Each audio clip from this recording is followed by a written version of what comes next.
Bom dia, boa tarde, boa noite. Agradeço profundamente essa oportunidade, ao convite do GEA. Que Deus Jesus nos abençoe. Hoje nós vamos falar sobre ora e segue, orar e seguir. Então a gente pode se perguntar, mas nós precisamos da oração para seguir? Para que serve a oração? André Luiz, no livro intitulado Nosso Livro, psicografado pelo Chico Xavier, traz assim uma comparação muito interessante sobre a oração e algumas outras palavras. Então, diz ele, a oração é um templo onde encontramos paz, refúgio, e nesses tempos tão conturbados, de tantos desafios, nós precisamos mais do que nunca de paz, de refúgio. A oração é uma fonte. A fonte alivia a sede. A oração alivia a alma, muitas vezes sufocada. A oração é uma torre. Então, quando a gente sobe na torre, a gente avista ao longe. E André Luiz fala que a oração é uma torre, porque do alto nós divisamos horizontes novos. Ou seja, a oração nos faz entender que tudo que nos acontece tem um propósito maior, que a nossa vida não se limita do berço ao túmulo, que somos espíritos imortais, temos uma longa caminhada evolutiva rumo à perfeição. A oração é uma estação, então é uma estação de recepção e transmissão de ondas mentais. Então, os nossos pensamentos em oração projetam o quê? Pedidos, louvores e agradecimentos a Deus, à espiritualidade.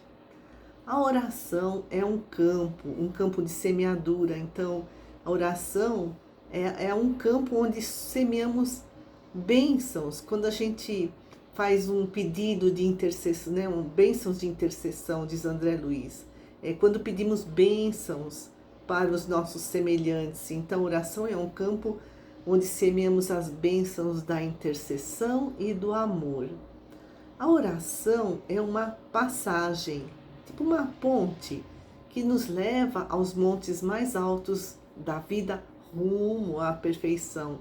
Então é uma passagem entre nós aqui, encarnados, vivendo essa vida material, aos montes mais altos, ou seja, rumo ao aperfeiçoamento do nosso espírito.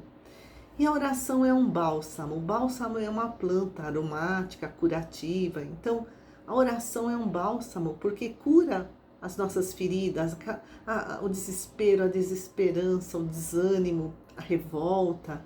A oração nos consola, serena a nossa alma. A oração é uma lâmpada que acende a nossa jornada. Então, que nem aquela comparação. Se a gente entra num quarto escuro, não vê nada, o que tem lá. Mas se a gente acende a lâmpada e vê que ele está bagunçado. Então a lâmpada, acesa, não vai organizar o quarto, ou seja, a prece não vai organizar a nossa vida, mas nos mostra o que precisa ser feito. A prece nos mostra o que precisamos fazer, assim, corrigir os nossos erros, nos reconciliar com os adversários, perdoar os outros e a nós mesmos, desenvolver os valores morais, buscar conhecimentos. A oração é uma sentinela. A sentinela é o soldado, que defende contra o mal, fica lá no seu posto de vigia, defende contra os invasores. Então, a oração é uma sentinela que nos defende contra o mal. Não nos deixa cair em tentação. Quando a gente reza o Pai Nosso, a gente fala em não nos deixeis cair em tentação. Amém, Assim seja. Então, orando, nós entramos em sintonia com os mentores da espiritualidade e eles, então, vão nos inspirar bons pensamentos, bons sentimentos, boas obras. Será uma boa plantação, que faremos. E a oração é uma flor. que espalha o perfume da esperança. Então, nesses tempos de crise, nós precisamos muito de esperança para nunca esmorecer, né? Como diz Emmanuel, ora e segue. Porque sem esperança, a gente tem a sensação de que o futuro é incerto, isso nos dá insegurança, medo. A gente pode até estagnar, né? Estacionar na zona de conforto e aí não evolui tanto quanto poderia. A oração é um altar. Altar vem do latim altere, altus, uma plataforma elevada. Então, desde a antiguidade, o altar servia para a celebração de ritos religiosos dirigidos a alguma divindade. Então, diz André Luiz, a oração é um altar onde ouvimos a voz de Deus em nossa consciência, né? É muito interessante que Madre Teresa de Calcutá, certa vez ela disse que orar é falar com Deus, né? A gente faz os pedidos, louva, agradece. E meditar é escutar Deus, é ouvir a nossa consciência, porque Deus criou as leis naturais e elas estão na nossa consciência. Então, orar também é ouvir a nossa consciência, segundo André Luiz, né? E a oração é um diapasão. Diapasão é um instrumento musical, parece assim um garfo, né, de 2 dentes, que a pessoa dá assim um toque e esses 2 garfos vibram e produzem um som específico, e esse som é usado para afinar os instrumentos musicais ou as vozes, né, das pessoas. Então tem até a expressão estar no mesmo diapasão, que é estar na mesma linha de pensamento, ter os mesmos pensamentos, estar em sintonia. Então, André Luiz fala que a oração é um diapasão, porque coloca os nossos desejos no mesmo tom, entre aspas, né, da vontade de Deus. Quando a gente faz também a prece do Pai Nosso, né, seja feita a vossa vontade, assim na terra como no céu. É estar afinado com as leis divinas. Então, fazer a vontade de Deus é praticar as leis de Deus. E aí nós vamos agora para a obra de Emmanuel. É um livro muito interessante chamado O Evangelho por Emmanuel. São muitos volumes. O volume 1 são comentários ao Evangelho segundo Mateus. Depois os outros volumes são de Lucas, de Marcos, de João, né? Essa coleção foi editada pela FEB, Federação Espírita Brasileira, e trazem os comentários de Emmanuel, que ao longo de 60 anos, pela psicografia do Chico Xavier, se espalharam em 138 livros, né? Então, 138 livros psicografados pelo Chico Xavier trazem mensagens de Emmanuel, e também 441 artigos que estão em 2 revistas, na revista Reformador e na revista Brasil Espírita, totalizando, né, entre livros e artigos, 1.616 mensagens. Olha, em 60 anos, né?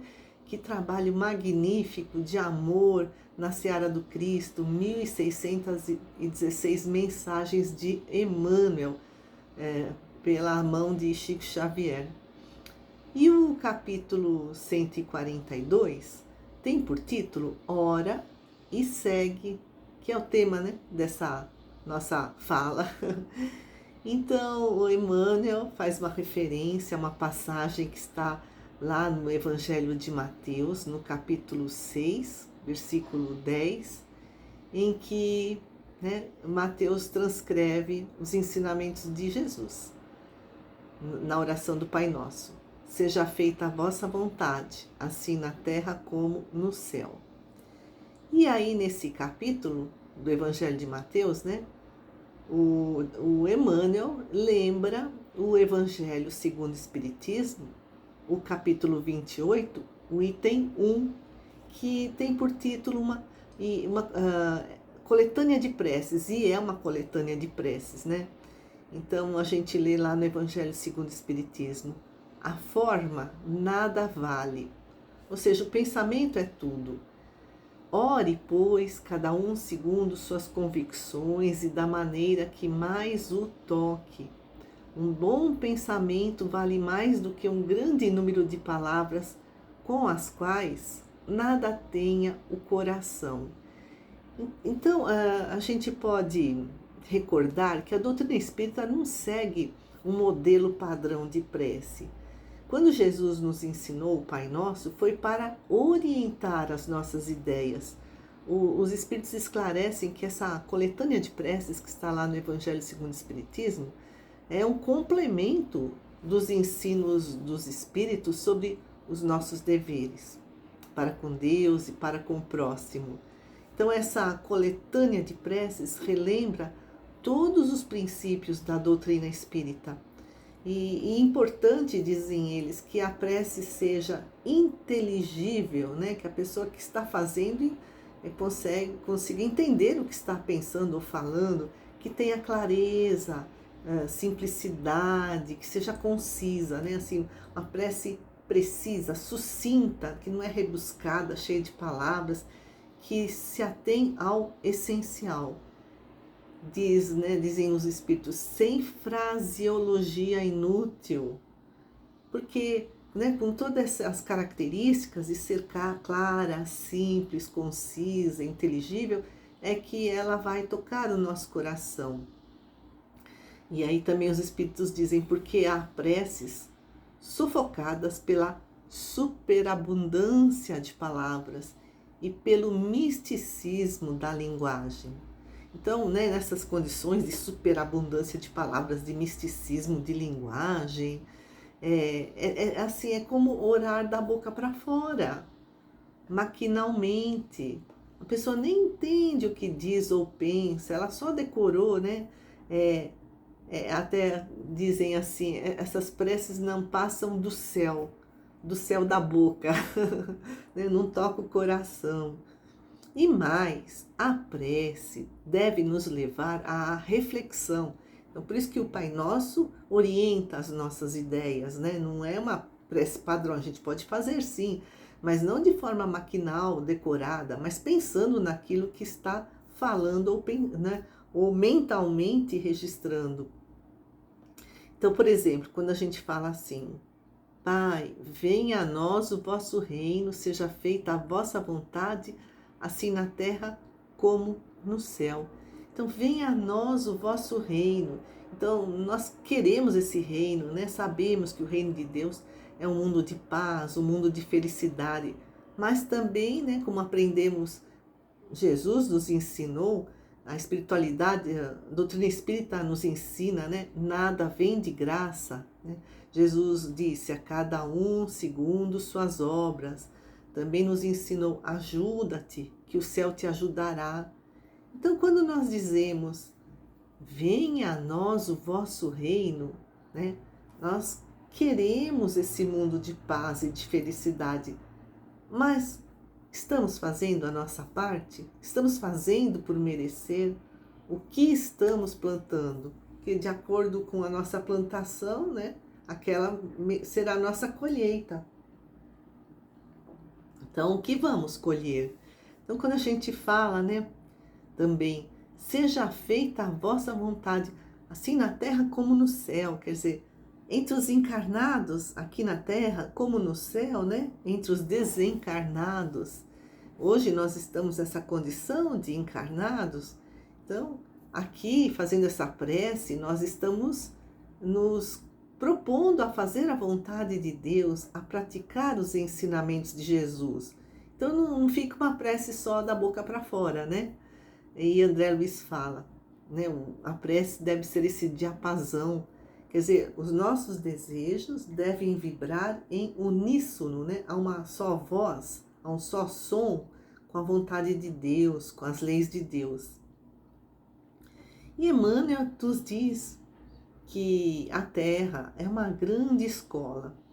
Então, a dor está por toda parte, mas ela é uma mestra que nos ensina a evitar, né, desviar do caminho do bem, porque existe a lei de ação e reação, o plantar e colher. Então, os obstáculos também que surgem são lições. Então, passamos por provas e expiações. Então, né, estamos nessa condição, né, de mundo ainda, de transição. Então, precisamos muito da prece. A prece, como nos ensinam os Espíritos, é esse fio luminoso. Então, que nos conecta à espiritualidade maior. E aí a gente recebe a inspiração dos bons espíritos e com isso nós conseguimos mais discernimento, mais fortaleza para vencer os obstáculos, mais paz e vamos desenvolvendo a nossa luz interior. Jesus nos diz, né? Brilhe a vossa luz. E mesmo quando nós pedimos ajuda para alguém que amamos, até para os nossos inimigos, nós estamos entrando em sintonia com os nossos mentores, porque estamos vibrando coisas boas, bons pensamentos, bons sentimentos. E aí, nessa sintonia, nesse diapasão, a espiritualidade amiga nos inspira a solução para os nossos problemas, comenta Emmanuel. Por isso diz ele: não desfaleças, nem te magoes. Ora e segue adiante, rogando ao Senhor te auxilie a compreender sem desesperar. Nesse mundo atual, cheio de desafios, mais do que nunca nós precisamos orar para seguir adiante, para não desfalecer, para não ficarmos magoados diante das eventuais pedradas, desaforos, indiferenças que recebamos, né? Ninguém está são, né? Ninguém tem sanidade total, física ou mental. Todos nós somos ainda doentes. Jesus disse, né? Os sãos não precisam de médico, mas nós precisamos muito de Jesus. Então, assim como o outro nos magoa, ele não está bem consigo mesmo, quiçá nós também, não estando bem, já magoamos outras pessoas, né? E às vezes, em meio às dificuldades, comenta Emmanuel, nós procuramos alguém para dividir o nosso fardo, né? A gente pede ajuda porque a gente não está conseguindo levar adiante as obrigações do nosso dia a dia. E a gente pede para os amigos, para os familiares, mas, aí comenta Emmanuel, essas pessoas a quem pedimos ajuda são indiferentes, às vezes até, diz ele, nos traz dissabores, né? Não leva em consideração o nosso pedido de socorro. Aí comenta Emmanuel, não te aflijas, nem te perturbes, ora e segue adiante, rogando ao Senhor te auxilie a sofrer sem ferir. E às vezes também, comenta o benfeitor da espiritualidade, mentor do Chico Xavier, né? A gente se dedica a alguém, algum familiar, a gente é abnegado, se sacrifica o nosso conforto, o nosso tempo, dá o melhor da gente. E né, a gente espera receber, né, coisas boas dessa pessoa. A gente quer de volta carinho, ou então a gente pensa, quando eu envelhecer, né, eu estou fazendo tudo pelos meus filhos, então eu espero que eles também não me abandonem, que eles me amparem, ou se a pessoa já está, né, nessa terceira idade, e espera essa retribuição do amor que distribuiu. Mas, como diz Emmanuel, muitas vezes houve novas intimações à luta e ao sacrifício. Tipo assim, né? Olha, cada um tem a sua trouxinha, o seu fardo a carregar. Então, cada um carregue o seu, né? Cada um no seu quadrado. Então, diz Emmanuel, não te revoltes, nem desanimes, ora e segue adiante, rogando ao Senhor te auxilie a servir sem reclamar. Então, apesar de tudo, né, continuar servindo. Como diz Madre Teresa de Calcutá, quando a gente faz o bem para alguém e recebe, né, o desprezo, a indiferença, a ingratidão, a nossa relação não é com aquela pessoa, isso não foi entre nós e aquela pessoa. Toda vez que fazemos o bem, essa nossa atitude é entre nós e Deus.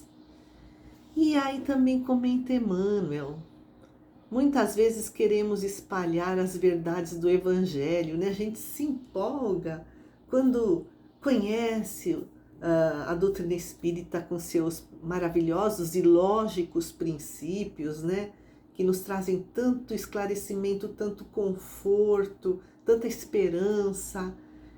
Ou quando a gente lê, né, os ensinamentos de Cristo, isso nos faz um bem para a alma e repercute no nosso estado mental, na nossa saúde física, e a gente quer espalhar, né, essas luzes para as pessoas que a gente tem à nossa volta, mas, diz Emmanuel, muitas vezes a gente recebe do outro a desconfiança, às vezes até o desprezo, né, o sarcasmo, mas, diz Emmanuel, não chores, nem esmoreças, ora e segue adiante, rogando ao Senhor te auxilie a esperar sem exigir, né? A esperar sem exigir, porque cada um, como diz a parábola do semeador, tem o seu terreno próprio para receber a semente do Evangelho, né? Uns estão na condição de beira de estrada, outros são um terreno cheio de pedras, outro um terreno cheio de espinhos, outros já são terra fértil, mas estão só começando, é 30 por 1, outro é 60 por 1, outro já está, né, numa terra fabulosa, de fertilidade, né, de muitas boas obras, 100 por 1. Então, né, diz Emmanuel, ora e segue adiante, rogando ao Senhor te auxilie a esperar sem exigir. Então, semeamos, né, boas obras, o resto é com Deus, né? A gente não consegue mudar ninguém, né? E também a evolução não dá saltos, é todo um processo natural. E diz Emmanuel, em todas as provações, ora e segue adiante, rogando ao Senhor te auxilie a sustentar a consciência tranquila, cumprindo os deveres. A gente só vai ter tranquilidade na nossa consciência quando nós cumprirmos as nossas obrigações, seja para conosco, cuidar do corpo e do espírito, seja para com o planeta, né? Junho agora foi o mês do dia 15 de junho, é o Dia Mundial do Meio Ambiente. Então, né, junho, né, muitas campanhas de conscientização de preservação do meio ambiente. Então, a nossa obrigação para com o planeta, a nossa obrigação para com o próximo e a nossa obrigação para com Deus. E, diz Emmanuel, se receberes pedradas e humilhações, ora e segue adiante, porque cada um está no seu estágio evolutivo. Sabemos se no passado, nessa vida, nas vidas anteriores, nós também, né, jogamos pedradas e humilhamos alguém que queria nos ajudar, mas não conseguimos entender. Então, Emmanuel termina. Deus é a força do tempo, tanto quanto o tempo é a força de Deus.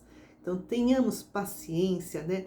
Vamos dar tempo ao tempo para que, né, nós amadureçamos, para que o outro amadureça. Tudo tem o seu tempo de despertamento. Deus é a força do tempo. Deus criou o tempo. E tanto quanto o tempo é a força de Deus. Então, oremos e sigamos sempre, né, com o Evangelho de Jesus, clareando as nossas mentes e conduzindo as nossas atitudes. Agradeço imensamente, amigos queridos, por essa oportunidade Um grande abraço a todos do GEA. Muito obrigada.